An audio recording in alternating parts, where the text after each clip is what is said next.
دوستو، جب روڈوس کے ٹیمپلر نائٹس نے عروج کو ایک لڑائی کے دوران گرفتار کر کے انہیں قید کر لیا تو انہوں نے عروج پر بہت زیادہ تشدد کیا، لیکن آخر میں انہوں نے اس پر اس ڈر سے تشدد کم کیا، وہ جانتے تھے کہ سمندر کے حالات بدلتے رہتے ہیں، اگر آج عروج ہے تو کل وہ بھی ہو سکتے ہیں۔ اس وجہ سے انہوں نے عروج کو ایک کشتی میں قید کیا، جہاں وہ قیدی کی حیثیت سے اس کشتی میں کام کرتا تھا۔ ان دنوں میں سلطان سلیم یوس کا بھائی شہزادہ کرکوت انطالیہ کا والی تھا۔ ان کی یہ عادت تھی کہ ہر سال جزیرہ روڈوس کے نائٹ سے 100 ترک قیدی خرید کر اللہ کے راستے میں آزاد کرتے۔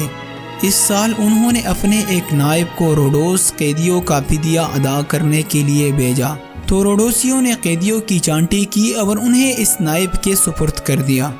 اس معاہدے کے تحت یہ طے تھا کہ ان قیدیوں کو روڈوس کی کشتی میں بھر کر انطالیہ کے ساحل تک لے جایا جائے گا۔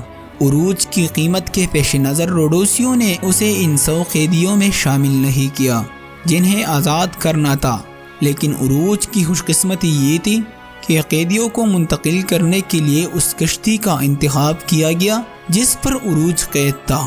بہت لمبی سفر کرنے کے بعد روڈوسی کشتی انطالیہ کے قریب ایک ویران جگہ پر لنگر انداز ہوئی، جہاں شہزادہ کرکوت کا نائب اور 100 قیدی اتار دیے گئے۔ اللہ تعالیٰ کی قدرت کو دیکھیے، اس رات مخالف سمت میں ہوائیں چل رہی تھی۔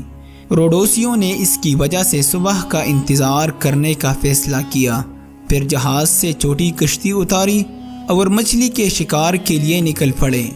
اسی اثناء میں شدید طوفان آ گیا، کشتی اس وجہ سے جہاز کی طرف واپس نہ آ سکی، چنانچہ وہ ساحل سے دور ہی لنگر انداز ہو گئے۔ عروج نے اس موقع سے فائدہ اٹھایا اور شدید تاریکی میں اس نے اپنی بندشیں کھول دیے اور سمندر میں اللہ کا نام لے کر چھلانگ لگا دی۔ تیرتا رہا یہاں تک کہ ساحل تک پہنچ گیا۔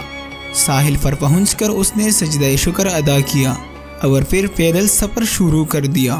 جب روڈوسیوں نے صبح ہونے پر عروج کی جگہ کو خالی پایا تو انہیں علم ہوا کہ عروج فرار ہونے میں کامیاب ہو گیا ہے، اور حیرت و قلق سے ایک دوسرے سے پوچھنے لگے کہ ہم کس منہ سے روڈوس جائیں گے۔ حسرت برے دلوں سے وہ روڈوس کی طرف واپس پلٹے اور عروج تقریباً 3 دن میں پیدل انطالیہ پہنچ گیا۔ یہاں پر انہوں نے ایک مشہور آدمی علی رئیس کی کشتی میں کام شروع کیا اور اس کے کشتی کا نائب کپتان بن گیا۔ اسی اثناء میں بربروس بودروم میں انتظار سے مایوس ہو کر میڈلی واپس لوٹا۔ جب عروج الیگزینڈریا پہنچا تو وہاں سے اس نے میڈلی خط بھیجا، جہاں اپنے اوپر گزرے ہوئے حالات سے بربروس کو آگاہ کیا۔ اپنے بھائی کی نجات اور قید سے رہائی کی خبر سن کر بربروس کو بے حد خوشی ہوئی۔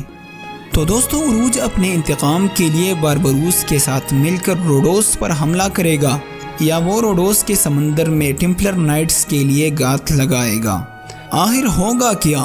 ان تمام سوالات کو جانیے وارز آف بربروسلار کے 4تھ ایپیسوڈ میں۔